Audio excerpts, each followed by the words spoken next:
After the incident in the commuter jet restroom, the poet, Fishbein, found a new career counseling troubled teenagers in a Staten Island halfway house, in part to fulfill his court-mandated 800 hours of community service, but also because he genuinely enjoyed working with young people, seeing himself in every bad boy with spiked hair, tats, stainless steel tongue balls, and purple eyeshadow.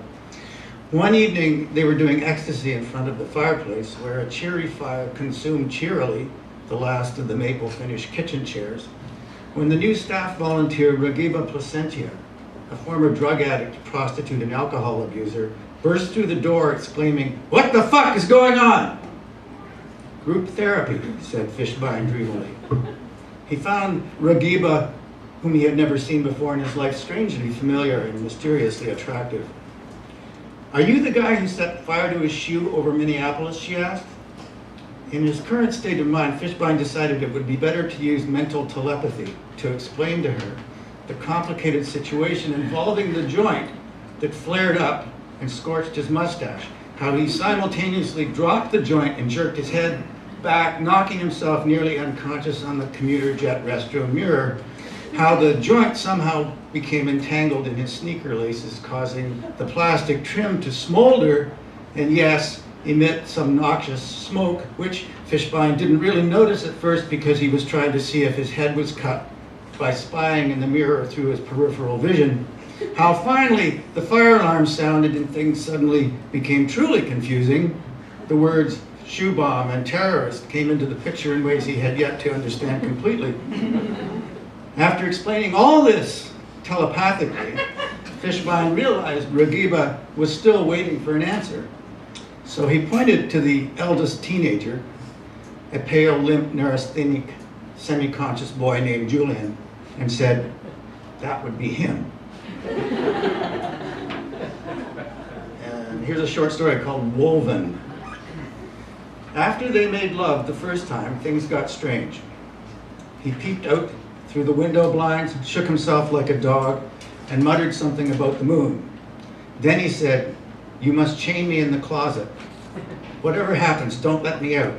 Lock the door. There's a deadbolt."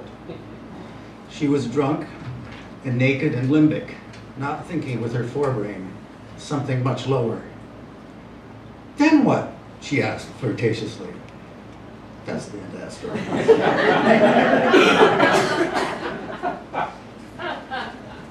I don't know which one to read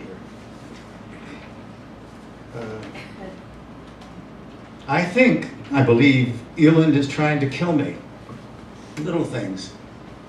The other night I woke struggling with a pillow over my face. She said she was making me comfortable. Last month I had severe stomach poisoning. When they pumped my stomach, they said I must have eaten a bowl of Wheaton feet, mistaking it for porridge.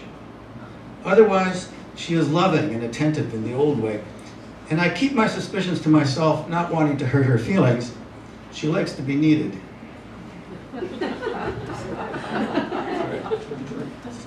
Okay, and then this is another little thing called Dancers at the Dawn. Moonlight illuminates the dancers in the whitewashed concrete bird bath by the standpipe and coiled green garden hose and the liquid amber gum tree and the tree nursery under the chicken wire frame that keeps out rabbits and deer. Phoenix Prill, the girl from hospice, says insomnia is a symptom of a morbid and excessive fear of death. I say, how could any fear of death be excessive? What would be the sense of a tempered fear of death? Perhaps like everyone else, I should look forward to death and sleep well. Do you sleep well? I ask her. Do you sleep well? I ask her. No, she says. Phoenix Prill has a tiny iridescent mole on the inside of her thigh. It reminds me of an astronomical black hole, or perhaps the universe as it existed just before the Big Bang. It makes no sense, I believe, to say something existed just before the Big Bang, before the beginning of time, but Phoenix Prill invites paradox, and of course, the throw of language is deceptive. It's much better for describing things that don't exist than for pinning down reality. No one else sees them. They come in the bowels of the night when I am sleepless, gibbering, howling beasts dancing on the lawn. One, a female, is dressed like a human In a white communion frock burst at the seams, she writhes and twists in attitudes of erotic abandonment, offering her backside to the males.